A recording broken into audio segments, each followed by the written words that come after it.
What's up, guys? Welcome back to the brand new video, and today I'm going to show you how to make the best catfish bait with hot dogs, Kool-Aid, and garlic powder. To make this bait for the catfish, you're going to need a few hot dogs, some Kool-Aid powder, some black cherry or just normal cherry, some garlic powder, a knife for cutting the hot dogs, a spoon for the garlic powder, and then a bag to put everything in. So the first thing you're going to do is take the hot dogs and cut them into 1/2 inch to 1 inch slices.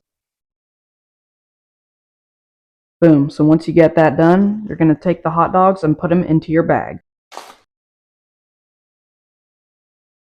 Once you have the cut hot dogs in your bag, then you're going to take the Kool-Aid and you're going to open the bag and dump all of it into the bag of hot dogs.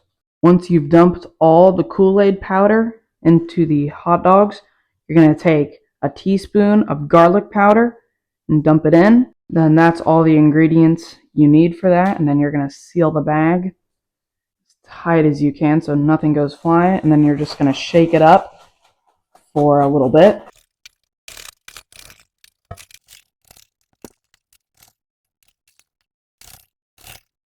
Okay, once you're done shaking all that together, it should look like this. And if it doesn't stick very well, just put about a tablespoon of water and then it will stick really well. Boom, now you have one of the best catfish baits you can make. Thanks for watching.